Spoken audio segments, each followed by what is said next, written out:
നമ്മുടെ നഷ്ടങ്ങളെ ലാഭമാക്കി മാറ്റുന്ന നല്ലൊരു കർത്താവ് നമുക്കുണ്ട്. ലൂക്കോസിൻ്റെ സുവിശേഷം 7-ാം അധ്യായം അതിൻ്റെ 13-ാമത്തെ വേദഭാഗം ഇങ്ങനെയാണ് വായിക്കുന്നത്. അവളെ കണ്ടിട്ട് കർത്താവ് മനസ്സലിഞ്ഞ് അവളോട് കരയണ്ട എന്ന് പറഞ്ഞു.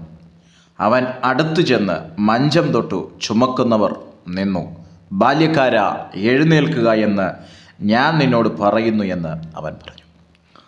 വളരെ പരിചിതമുള്ളൊരു തിരുവചന ഭാഗം.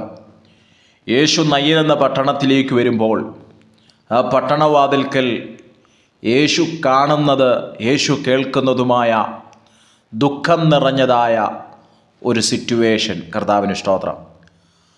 ആ സിറ്റുവേഷനിൽ അവിടെ സംഭവിച്ചത്, നടന്നുകൊണ്ടിരിക്കുന്നത്, നയീൻ എന്ന പട്ടണത്തിൻ്റെ അർത്ഥമെന്ന് പറയുന്നത് സൗന്ദര്യമെന്നാണ്.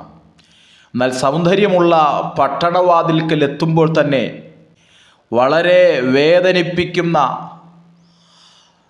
വളരെ ദുഃഖം നിറഞ്ഞ ഒരു കാഴ്ച യേശു കാണുകയാണ്.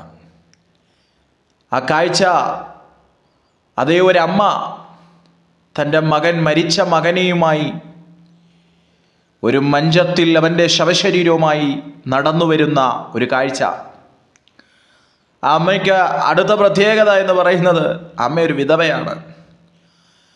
ഒന്നുകൂടെ പറഞ്ഞാൽ, ഏക ആശ്രയമായ ഏക മകൻ, അവനെ അവസാനം അടക്കം ചെയ്ത് താൻ ഏകയായി മാറുന്നൊരു സിറ്റുവേഷനിലേക്ക് പോകുകയാണ്. കർത്താവിന് സ്തോത്രം.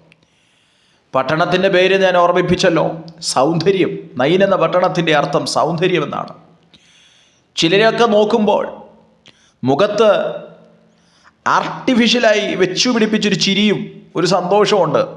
എന്നാൽ അവരുടെ ഉള്ളിലേക്ക്, അവരുടെ ഉള്ള അവസ്ഥയിലേക്ക് നാം ഒന്ന് ഇറങ്ങിച്ചെല്ലുമ്പോൾ നമുക്ക് മനസ്സിലാക്കാൻ കഴിയും, നീറുന്ന പ്രതിസന്ധിയും നീറുന്ന പ്രശ്നങ്ങളുമായി അവർ നാളുകൾ കൊണ്ട് ഒരു വലിയ ആശ്രയത്തിനു വേണ്ടിയും വലിയൊരു മറുപടിക്ക് വേണ്ടിയും ദൈവപ്രവർത്തിക്ക് വേണ്ടിയും പ്രാർത്ഥിച്ചു കൊണ്ടിരിക്കുകയാണ്. പ്രിയപ്പെട്ടവരെ, ഇങ്ങനെ ഇതര വിഷയങ്ങളിലൂടെ ഹൃദയത്തിനകത്ത് തീരാ ദുഃഖങ്ങളുമായി, വേദനകളുമായി, എന്നെൻ്റെ കഷ്ടം മാറും, എന്നെൻ്റെ ഈ ദുഃഖമൊന്ന് മാറിക്കിട്ടുമെന്ന് പ്രാർത്ഥിക്കുന്ന ആരെങ്കിലും എന്നെ കേൾക്കുന്നുണ്ടോ? നിശ്ചയമായി അതേ, നിങ്ങളുടെ വിഷയത്തിനകത്ത് ഇറങ്ങി ദൈവത്തിൻ്റെ വലിയ മറുപടികൾ ചെയ്യാൻ, വലിയ അത്ഭുതങ്ങൾ ചെയ്യാൻ ദൈവത്തിന് പദ്ധതികളുണ്ടെന്ന് ഈ വചനത്തിലൂടെ മനസ്സിലാക്കുക.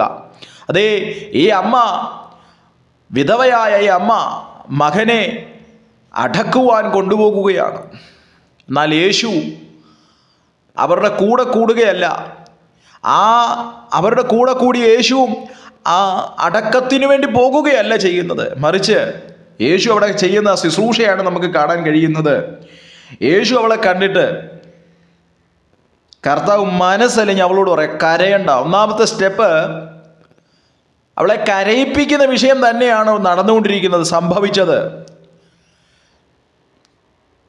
അവൾ വളരെ പ്രതീക്ഷയോടെ വളർത്തിക്കൊണ്ടുവന്ന അവളുടെ മകൻ മരിച്ചു. അതിന് തൊട്ടു മുമ്പേ അവൾ, ഭർത്താവ് മരിച്ച് വിധവയായി മാറി. മകനെയായിരുന്നു പ്രതീക്ഷയോടെ വളർത്തിക്കൊണ്ടുവന്നത്. മകനും മരിച്ചു. ഇനി ഒരാശ്രയമില്ലാതെ, ഒരത്താണിയില്ലെന്ന് പറയാം. അതുപോലത്തെ ഒരു സിറ്റുവേഷനിലൂടെ നെഞ്ചിൽ നെരിപ്പോട് കൊണ്ട് നടക്കുന്നത് പോലെ അവൾ മുൻപോട്ട് മൂവ് ചെയ്യുകയാണ്. അപ്പോഴാണ് യേശു കണ്ടിട്ട് പറയുന്നത്, മനസ്സലിഞ്ഞിട്ട് പറയുക, കരയണ്ട.